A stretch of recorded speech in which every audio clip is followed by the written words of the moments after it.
पूजा में 14 गांठों वाली अनंत सूत्र बांधी जाती है। भगवान श्री हरि विष्णु जी ही अनंत हैं और अनंत सूत्र में 14 गांठों को 14 लोकों से जोड़कर देखा जाता है। मान्यता है कि भौतिक जगत में 14 लोक बनाए, जिनमें भूरलोक, भूवरलोक, स्वरलोक, महरलोक, जनलोक, तपोलोक, ब्रह्मलोक, अतल, वितल, सतल, रसातल, तलातल, महातल और पाताल लोक शामिल हैं।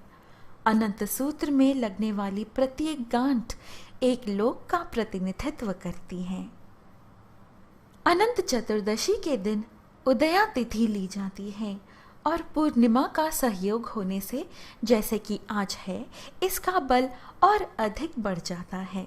यदि मध्याह्न काल तक चतुर्दशी हो तो ज्यादा बेहतर है, क्योंकि इस व्रत की पूजा दोपहर अर्थात मध्याह्न काल में की जाती है। अनंत चतुर्दशी पर भगवान श्री कृष्ण जी द्वारा राजा युधिष्ठिर जी से कही गई ऋषि कौंडिन्य जी एवं उनकी स्त्री शीला जी की गाथा सुनाई जाती है। यह कथा जो हम सुनने जा रहे हैं, स्वयं भगवान श्री कृष्ण ने वनवास के दौरान पांडवों को सुनाई थी, जिससे उनके सभी दुख हर गए और उनका खोया राजपाठ भी उनको वापस मिल गया। इसी तरह दोस्तों, जो ये कथा सच्चे मन से श्रद्धा पूर्वक सुनता व कहता है, उसके जीवन के सभी कष्ट दूर होकर सुखमयी जीवन प्राप्त करता है। तो आइए दोस्तों, हम भी सुने अनंत चौदस की यह दिव्य कथा। बोले भगवान श्री कृष्ण जी की जय, भगवान श्री हरि विष्णु जी की जय, भगवान श्री अनंत जी की जय। एक बार महाराज युधिष्ठिर ने राजसूय यज्ञ किया। उस समय यज्ञ मंडप का निर्माण सुंदर तो था ही, अद्भुत भी था।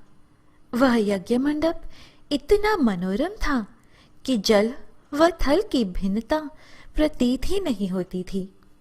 जल में स्थल तथा स्थल में जल की भांति प्रतीत होती थी। बहुत सावधानी करने पर भी बहुत से व्यक्ति उस अद्भुत मंडप में धोखा खा चुके थे। एक बार कहीं से टहलते टहलते दुर्योधन भी उस यज्ञ मंडप में आ गया और एक तालाब को स्थल समझकर उसमें गिर गया। द्रौपदी ने यह देखकर अंधों की संतान अंधी कहकर उनका उपहास किया। इससे दुर्योधन चिढ़ गया। यह बात उसके हृदय में बाण समान लगी। उसके मन में द्वेष उत्पन्न हो गया और उसने पांडवों से बदला लेने की ठान ली। उसके मस्तिष्क में उस अपमान का बदला लेने के लिए विचार उपजने लगे। उसने बदला लेने के लिए पांडवों को द्यूत क्रीड़ा में हराकर उस अपमान का बदला लेने की सोची। उसने पांडवों को जुए में पराजित कर दिया। पराजित होने पर प्रतिज्ञानुसार पांडवों को 12 वर्ष के लिए वनवास भोगना पड़ा। वन में रहते हुए पांडव अनेक कष्ट सहते रहे। एक दिन भगवान कृष्ण जब मिलने आए, तब युधिष्ठिर ने उनसे अपना दुख कहा और दुख दूर करने का उपाय पूछा। तब श्री कृष्ण ने कहा, हे युधिष्ठिर, तुम विधिपूर्वक अनंत भगवान का व्रत करो। इससे तुम्हारा सारा संकट दूर हो जाएगा और तुम्हारा खोया राज्य पुनः प्राप्त हो जाएगा। इसी संदर्भ में श्री कृष्ण ने उन्हें एक कथा भी सुनाई। कथा के अनुसार पौराणिक युग में सुमंत नाम का एक ब्राह्मण था, जो बहुत विद्वान था।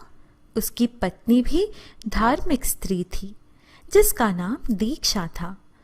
सुमंत और दीक्षा की एक संस्कारी पुत्री थी, जिसका नाम सुशीला था। सुशीला के बड़े होते होते उसकी माँ दीक्षा का स्वर्गवास हो गया। सुशीला छोटी थी। उसकी परवरिश को ध्यान में रखते हुए सुमंत ने कर्कशा नामक स्त्री से दूसरा विवाह किया। कर्कशा का व्यवहार सुशीला के साथ अच्छा नहीं था, लेकिन सुशीला में उसकी माँ दीक्षा के गुण थे। वह अपने नाम के समान ही सुशील और धार्मिक प्रवृत्ति की थी। कुछ समय बाद जब सुशीला विवाह योग्य हुई तो उसका विवाह कौंडिन्य ऋषि के साथ किया गया। कौंडिन्य ऋषि और सुशीला अपने माता पिता के साथ उसी आश्रम में रहने लगे। माता कर्कशा का स्वभाव अच्छा न होने के कारण सुशीला और उनके पति कौंडिन्य को आश्रम छोड़कर जाना पड़ा। जीवन बहुत कष्टमयी हो गया। ना रहने को जगह थी और ना ही जीविका के लिए कोई भी जरिया। दोनों काम की तलाश में एक स्थान से दूसरे स्थान भटक रहे थे। तभी वे दोनों एक नदी तट पर पहुंचे, जहां रात्रि का विश्राम किया। उसी दौरान सुशीला ने देखा वहां कई स्त्रियां सुंदर सजकर पूजा कर रही थी और एक दूसरे को रक्षा सूत्र बांध रही थी। सुशीला ने उनसे उस व्रत का महत्व पूछा। वे सभी अनंत देव की पूजा कर रही थी और उनका रक्षा सूत्र, जिसे अनंत सूत्र कहते हैं, वो एक दूसरे को बांध रही थी, जिसके प्रभाव से सभी कष्ट दूर होते हैं और व्यक्ति के मन की इच्छा पूरी होती है। सुशीला ने व्रत का पूरा विधान सुनकर उसका पालन किया और विधि विधान से पूजन कर अपने हाथ में अनंत सूत्र धारण किया और अनंत देव से अपने पति के सभी कष्ट दूर करने की प्रार्थना की। समय बीतने लगा। ऋषि कौंडिन्य और सुशीला का जीवन सुधरने लगा। अनंत देव की कृपा से धन धान्य की कोई कमी न थी। अगले वर्ष फिर से अनंत चतुर्दशी का दिन आया। सुशीला ने भगवान को धन्यवाद देने हेतु फिर से पूजा की और सूत्र धारण किया। नदी तट से वापस आई। ऋषि कौंडिन्य ने हाथ में बने 14 गांठों वाली सूत्र के बारे में पूछा। तब सुशीला ने पूरी बात बताई और कहा कि यह सभी सुख भगवान अनंत के कारण मिले हैं। यह सुनकर ऋषि को क्रोध आ गया। उन्हें लगा कि उनकी मेहनत के श्रेय भगवान को दे दिया गया और उन्होंने धागे को तोड़ दिया। इस तरह से अपमान के कारण अनंत देव रुष्ट हो गए और धीरे धीरे ऋषि कौंडिन्य के सारे सुख दुख में बदल गए और वो वन वन भटकने को मजबूर हो गए। तब उन्हें एक प्रतापी ऋषि मिले, जिसने उन्हें बताया कि यह सब भगवान के अपमान के कारण हुआ है। तब ऋषि कौंडिन्य को उनके पाप का आभास हुआ और उन्होंने विधि विधान से अपनी पत्नी के साथ अनंत देव का पूजन एवं व्रत किया। यह व्रत उन्होंने कई वर्षों तक किया, जिसके 14 वर्ष बाद अनंत देव प्रसन्न हुए और उन्होंने ऋषि कौंडिन्य को क्षमा कर उन्हें दर्शन दिए, जिसके फलस्वरूप ऋषि और उनकी पत्नी के जीवन में सुखों ने पुनः स्थान बनाया। यही अनंत चतुर्दशी व्रत की कहानी भगवान श्री कृष्ण ने पंच पांडवों से भी कही थी, जिसके कारण पांडवों ने अपने वनवास में प्रति वर्ष इसी व्रत का पालन किया था, जिसके बाद उनकी विजय हुई थी।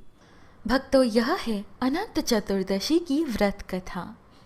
शांतकारं भुजगशयनं पद्मनाभं सुरेशं विश्वाधारं गगनसदृशं मेघवर्णं शुभांगं लक्ष्मीकान्तं कमलनयनं योगिभिर्ध्यानगम्यं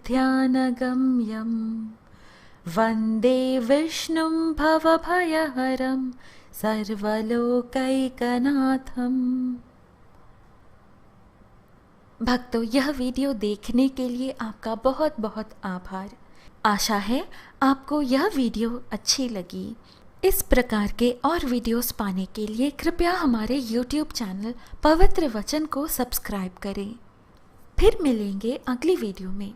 जय श्री कृष्ण, राधे राधे। जय भगवान श्री हरि विष्णु जी की, जय अनंत भगवान जी की।